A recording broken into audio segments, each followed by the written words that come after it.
What's up, everybody? I'm Scott Evans from Access Hollywood, and you are tuned in to Suave Sessions. Let's get it.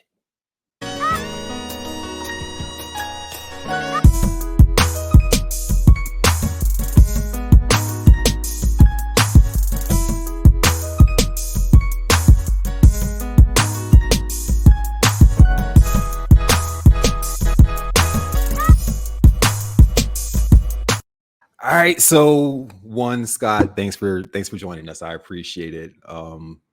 I think that honestly, you are like one of the people who have the job that all of us journalists want. Is that right? It absolutely. But it's also like you envy it, but it's like, I don't know if I want to go that far. No, that's smart. It's just that, you know what I mean? Yeah. I appreciate the love and the compliment in that. You know what I mean? It is not lost on me that I too dreamed of this career, that I worked since a very young age. You know what I mean? To be able to be in this position. And dreamed and Yeah. hoped and prayed and sacrificed to be here. So. Yeah, man, I get it. I totally get that. But thank you for And I think having it me. was no, absolutely. I think what's crazy, most people don't know you started your career at a very young age. How did you find your way onto an Indiana Pacers microphone in third grade? So it's even crazier than that. Actually, I didn't even have a microphone, right? Like I was playing a young Reggie Miller versus a young Larry Bird for the player intro videos. You know, the video that plays like you're at the home game, and the player, like the Yeah. video, like the lights go down and then like the crazy spotlights come out, and then they play this video on the Jumbotron. Whatever that video might be, for whatever season you might be watching, for whatever team, I was involved in that. And my sister Stacy Pates was the courtside reporter for Fox Sports at the time, stationed with the Pacers. She traveled with the team, and so she knew that the production was looking for someone to play this part, and was like, "Why not my little brother? You know, he on everybody's nerves at school anyway. Might as well give them a break and give him a break." You know what I mean? And yeah, man, Basically. it was unreal. It was this thing shot in black and white, and it felt like I was on a movie set. And the idea was, it was, shot in black and white in this kind of like dream sequence, this kind of Twilight Zone kind of scenario. And then when we touched the basketball was the only thing in color. When we touched the basketball, the rest of the frame, the rest of the screen kind of turned to color. And I remember watching the audience respond to that and being like, oh, this is what I want to do. Yeah. Yeah. Yeah. I Yeah. want to have that kind of impact. I want to work on teams, on projects that have that kind of impact on people, where they respond in that kind of way. Yeah. And then did you start focusing at that point into this career field, because you land your job at 19, and that doesn't really happen in this industry? Yeah, immediately. I started, and not just me, my mom and also my sister started making sure that I was a part of every and any opportunity where I would either be in groups of large people in Yeah. on a stage, Yeah. or performing for a crowd, either in talent shows, talent showcases. I was dancing back then. And I would do my own intros. Like I would grab a mic like I was going to sing. I would grab a mic I was going to sing, like, to introduce myself to the crowd and get them hype, and then be like, hit it. You know what I'm saying? But I was a part of this program in Indianapolis, put on by Indiana Black Expo, called the Youth Video Institute at the time. It was called the Youth Video Institute, YVI. And it taught me the basics of video production. But we were also a offshoot, a youth development program, funded and created by this organization that was all about Black excellence, that was all about creating, spotlighting, sharing, fostering, expanding, investing in Black excellence in the city, in the state rather. And so I got to see Black people at a very young age. I got to see Black people just doing it, and not like, and it just made sense. So I never imagined like as I never really limited myself in my dream or the belief of what I could achieve, because I was seeing all of these incredible people around me, right? Like Expo also was one of the title sponsors for the Muhammad Ali exhibition fight. So I'm witnessing Muhammad Ali. I'm watching him interact with people. I'm watching Jesse Jackson deliver speeches. I'm watching Al Sharpton as a kid, these individuals, right? And close to them, Reverend Williams, who was the founder and president of Indiana Black Expo when I was a kid, watching him and receiving from him this kind of love and like, you got this, you can do this. We started a TV show in this program called 360 Degrees. When I was still in school, we aired on the MTV2 affiliate in Indianapolis. And we're telling stories that were important to us. And so we were using those skills that we learned in YVI, applying them in this television show. And so when the opportunity from the Pacers came to, hey, you want to hold this mic? I was ready for it. Do you know what I mean? I've never done it before, but like I was prepared for the opportunity to stand in front of audiences, of 10 to 14,000 people 3 times a night, 2 times a night, and wing it in some cases. Like, we need you to make up a game because we have an extra timeout. You know what? It's crazy because it's not for the faint of heart. No. Speaking in front of crowds is terrifying for most people. Yeah. And it doesn't 10,000 is way beyond some people's limitations. Like it can be 17 people and it's like, this is too much for me. Yeah. So to like get on the floor at an NBA game when we know what fans are and be able to keep that crowd engaged and interacting, like that's a big deal at a young age. And to dive into that saying, I'm not sure how this works per se, but I know I can deal with it. I know I can handle it because you were given the exposure in other platforms going to that situation. It's like everything lines up from the moment you do this Reggie Miller situation until you grab a mic and get on the floor. Yeah. Yeah. I mean, it also is, I think, about recognizing that like all of it is preparing you for the next thing. And so like, this is just the next thing, whether I get out here and bomb or whether I get out here and soar, whatever this experience is for me. Right. Yeah. And I have done all that I can do. I've done enough. I trust and believe that I am prepared for this opportunity and I intend to kill it. And so, you do your very best to rise to that occasion. It's so funny because I think about standing in front of an audience of, 300 in a school talent show to then in front of a Conseco Fieldhouse, which is like the stadium not the stadium, but the arena where we played, the Pacers played basketball for like 10 to 14,000 people, maybe max 16,000 people, to then hosting the Global Citizen Festival in Central Park, where over 80,000 people were in the park, but then also streamed around the world and across the country to millions of people, you know what I mean, on that same microphone with that same tool. And so the beautiful thing I think that I recognize is that I do my very best to be the best compliment I've ever received is you are just like you are on TV. When people wouldn't meet you in person, they're like, dang, you are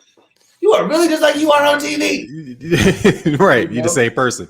Yeah. And that's and so the idea authenticity is important. For any of those audiences, for any number of those audiences, whether it's 200 people, 50 people, or millions, the idea is, we're in this together, and I intend to be at the very minimum a blip of some light, in your day. Yeah. So and I think that authenticity is lost in media today. Like there's that feeling that when I meet you in person, you're not gonna be the same. So there's people that you don't want to meet because you don't want to ruin that perception that you have of them. So when you actually get someone and it's like, oh no, this person is like exactly what is given to us on a nightly basis, Mm-hmm. it hits different. Like it's a different feeling. Yeah, yeah. I think that the goal for me very early in my career, I tried to do other people, right? Like I tried when I was in high school.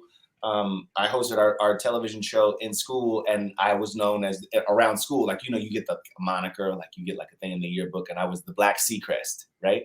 And I remember Mhm. trying to do that when I came to Hollywood, when I started working in television very early on in California after college. I was like trying to do the thing that was the most popular, and it was meagerly successful. Like it got me in the door, but it never lasted, right? Yeah. And I Yeah. just decided, I was like, okay, so what's the thing that I can do that would feel like the best? And it was like, oh, why don't I just be me? And then I went on this journey of figuring out who that was, right? Who that is, and continues to grow into. And so have really just instead decided, and instead of trying to be this like character or this thing Hmm. or this personality, to be myself in every Yeah. way and in every Yeah. space. So And I lived in LA for a couple of years. okay. And it's something that I realized about LA when you move there from another place. When you get there, you tend to change up a little bit of who you are to try to fit what you think LA wants from you. Hmm. And it takes that revelation of saying, this isn't me. Like, I have to just get back to self and stop trying to give LA LA. Like, Hmm. I'll never be LA. I just need to be Rashad. Right. So, for instance, like I had to figure that out. Yeah. But I think that So it people have sounds like to, the same thing.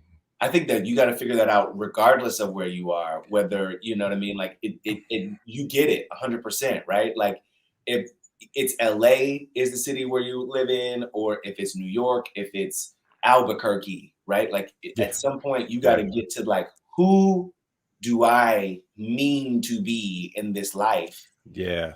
Do I mean to make my offering or my intention? And how can I be the best utilized? Chances are, unless you are an actor, you are best utilized in your own, being your own self, right? Yeah. And Yeah. so, yeah, it's like how you do that, how you become comfortable in that, how you become empowered by that, how others become empowered because you are, Yeah. all a Yeah. process. And I think that's what's interesting with our industry when you get into media and journalism and like being a public figure.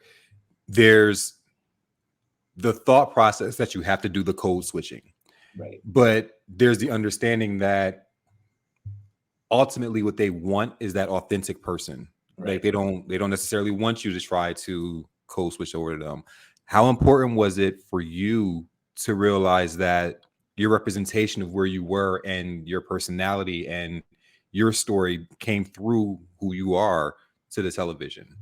Well, I'll be honest with you. I think that I am aware. I want. How do I say? I want to say this. I want to be very clear.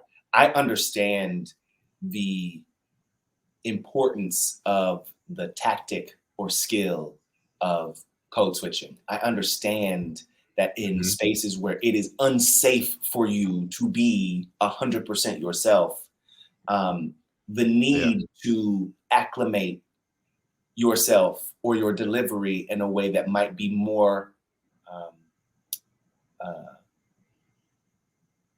might allow you to remain safe, right? Like I get that. But at the same time, I also believe that there are spaces where our inclination to protect ourselves pulls us further away Yeah.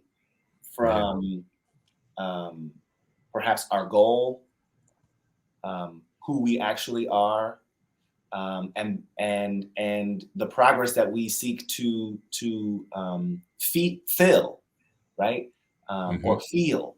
And so, yeah, I think that I got to a point where I was just like, I am only going to rise to the level that you are comfortable with if I keep trying to play this game that makes only you comfortable. Yeah. And if Yeah. while I suffocate for your comfort, at some point I'm gonna die. Yeah. And I'm still not Yeah. going to be um, uh, where I want to be. Do you know what I mean? And so I banked on the idea and the truth that to thine own self be true. Something my mom said to me all the time as a kid. She said to me as I was packing up my Jetta to move to Los Angeles. You know what I mean? Leaving a full ride scholarship at Purdue University because I was ready to pursue as a instead of what felt like procrastinate. And so, Yeah. you know, I just decided I was gonna bet on myself, and that I was okay with what that outcome was going to be, whether I succeeded or whether I had to pivot. And I had to pivot a couple of times, to be honest with you. And even now, I find myself in certain aspects or certain scenarios needing to pivot from the original plan or the original idea. And that is Yeah. just, that's also okay. You know what I mean? Yeah. And I tell people it's you get asked a lot, you know, what's your 5-year plan, what's your 10-year plan? I'm like, Of course. this this is the goal, but that plan has options and amendments to it. Like there's no telling what's going to happen that's going to throw all of this off. Yeah. So there's like for me, I put it in like the context of doing interviews. I can do interviews with cue cards.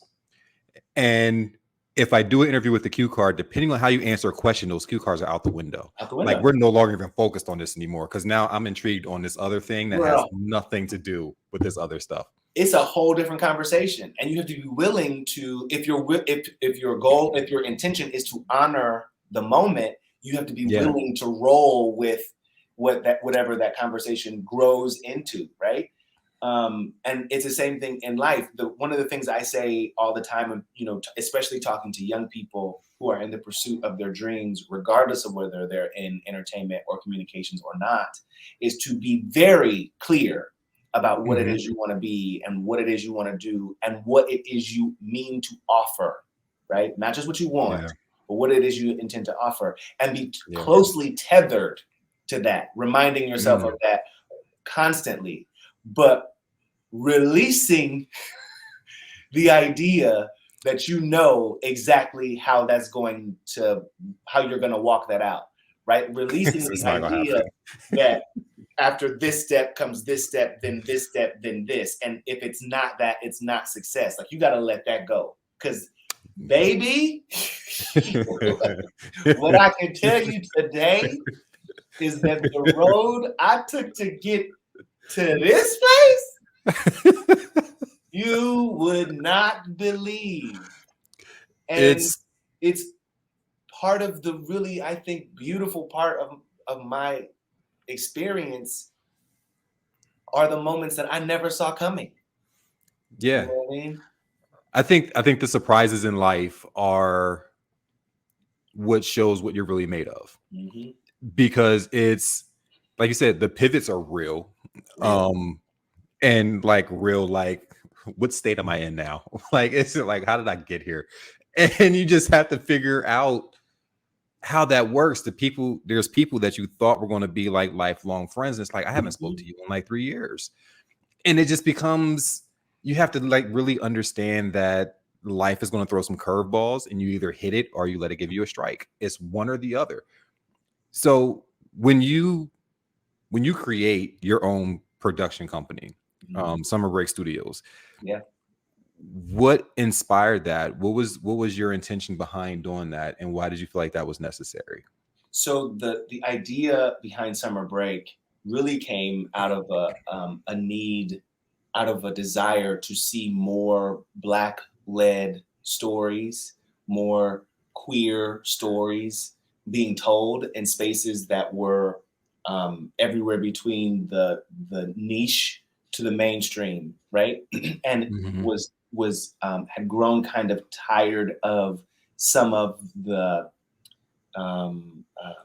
programming that was only linked to the trauma of, or primarily linked to the trauma of those communities, of these communities. And so I just was like, what else can we do? What else is there out there? And this opportunity came really to me, and it was like, okay, let's get after this, right? And Right. I've been able to pitch NBC Universal ideas, have been a sounding board for projects that they have to make sure that the storytelling is sound, that it is robust, that it is more comprehensive, even in its approach or in its spotlighting. And so, yeah, it just really was like, what seems to be missing? And again, where can I speak to? What can I speak to that is the most authentically me? You know what I mean? Yeah. Also, Yeah. you know, the summer break is about creating content that celebrates, that highlights, but that also transcends, you know, the typical, the mundane, but also even in the mundane, like you see something that's you, right? Whether you are Black or queer, you know what I mean? You see something in our characters and our stories that you're like, I've seen this like this before. Yeah. You know what I mean? Yeah. And it's crazy because I think that some of the most magical things that we create come out of a place of the lack of. Yeah. So when you just kind of tap into the fact that like this is just not here and it's something that I'm passionate about and this needs to have a voice, like those become amazing creations that, again, something that you may not have even thought was going to happen and you pivot into it. Right. Like I was a music major in school and thought I was gonna be a band director. Like it's just now I have a magazine. Like it's just it doesn't match up at all. But it all works out. Yeah. And it all works out. And I'm gonna take it even a step further beyond like it all works out. Like it all and not in a I don't wanna you are doing the thing you always intended to do, which was create and to collaborate, right? The format is a little different, the delivery is a little different, but the skills that you acquired in order to be to work in music, you still apply, you know what I mean, on a regular basis in what you're doing now. But it also was like, this is how it was supposed to go down. Like you can relax. You didn't miss out on the dream that you had before because a new dream came up. You know what I mean? Like, trust me, I know God knew not to put me in a high school. Like it's just that was not in the plan. It's like you don't need to be there. I see kids now and I'm like, I don't understand you. Like I'm trying. And I'm not, baby, it's not relaying to me. Like you don't have to explain to me and that's not like, I don't say that to shade kids who are, you know, growing up now, but I just know he knew what he was doing. Yeah, absolutely. You know, absolutely. And I love them. I love the youngins. Just know.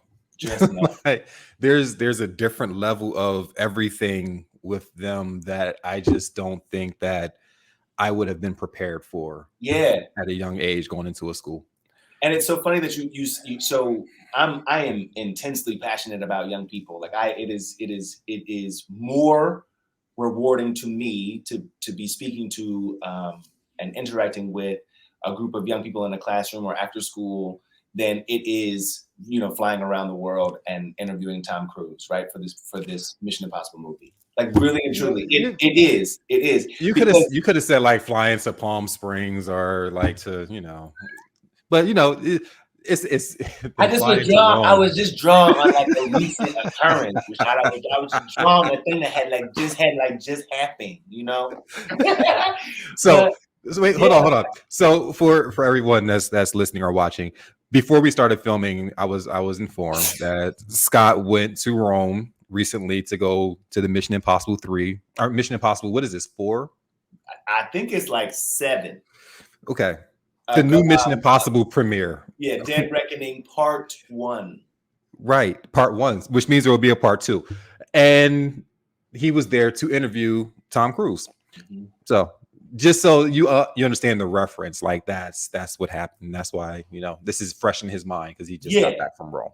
Yeah, like I'm not, you know, I'm trying to like, you know, it's not like throwing shade or anything. It's just this is, you know, like it's fresh on your mind. Yeah, I still got like an Italian tan. You know what I mean? Like I'm still like, you know, fresh, like a, you know, like a ripe Sicilian tomato or something. You know what I mean? Like that Italy sun hits different. It does hit different. Yeah, that Italy sun, it's a different situation. But there's something about the energy and the curiosity and the fearlessness that many young people possess now around things that we were so afraid of as kids, so afraid of as young people, that they just don't even operate with that filter, right, in life. There are other things that they are wholly unaware of that we were experts of as kids as well. You know what I mean? And so, yeah, I think, you know, I worked at one point in my career as an anchor for Channel 1 News, which was a television show, a news broadcast that aired directly in the schools of young people across the country. We had more teenagers who watched our show than watched the Super Bowl, right? Like on a regular basis. Like that was the impact of our show. And I took the job not because Maria Menounos, Lisa Ling, Anderson Cooper had also famously anchored this newscast, but because we were going to be in the rooms of young people as they gathered, as they were beginning to form their opinions about the world, as they were beginning to form their perspective, their guiding kind of like their compass, so to speak. I wanted to be a part of that process for them. Right. I wanted to be someone in their life so that at least every day when they looked at, if they knew no Black people in their town or their school or their classroom, every day they looked up and they saw me. Yeah. You know what I mean? And so meaning to impart upon them some gift of like, there is more out here than you know, right? Impart upon them there is greater in you than you may be aware of. And that we need you aware, we need you focused, and we need you tied into your community today. You know what I'm saying? And so, yeah, man, like it is that is kind of the through line in all of my work, whether it's through Summer Break, whether it's through our other company, Blackwood Entertainment, whether it's through Access Hollywood, or the overall deal with NBC Universal. The through line is that like, we need you. There is more in you than you maybe are giving yourself credit for, and it is time to be developing all that's in you right now. Yeah, absolutely. Right? Yeah. I think what's amazing is that what you do is give people a break from life. You come on TV and it's like you can, as a viewer, you can tune out of everything that's going on around you and just enjoy this quick moment. And it may be just some news, some laughter, some red carpet, some new fashion, whatever. It's a break from the reality of what life is and just say, let me just enjoy this moment. Yeah. And for you to be able to do that on a daily basis and give people that opportunity to just sit back and smile and kind of let your mind wander in a positive way. Yeah. It's the enlightening part of that is absolutely amazing. So I don't want you to ever think that like it's just the job per se. But it is some people's moment of relief. Yeah. Yeah. I am keenly aware of the fact that people invite us into their homes in some cases every night. It is not lost on me that there are folks who are laid up in hospital beds, and our show is just the next thing that comes on in the room for them. Right. And so I take seriously the time that we spend creating our show. I take seriously the work of the counted and countless individuals that work together to produce this show on a daily basis. But I also recognize that, like, for some people, this is their break. This is the like moment where they get to take a breath, or where they find themselves taking a breath. And hopefully, if it is something that I have done or something that I've been a part of, there's either some commonality that they find in a piece that we've done. There's some laughter they find in a piece that we've done, or there is some reminder to them that it will be better than the worst that they may have experienced or may be experiencing, right? Yeah. That again, they are worth the pursuit of something better in their own lives. I get that it might be a Kim Kardashian interview, or that it might be a Tom Cruise premiere, but that it also may be a interview with one of the female members of the LA Fire Department, right? The idea is that, like, something we are doing, the intention that we are doing it with, you invite that into your space. Yeah. And I hope that our effort is something that leaves your space feeling lighter, that leaves your space feeling energized, and that leaves you ready to take that breath and get back to doing what you were doing. You know what I mean? And get back to it. Absolutely.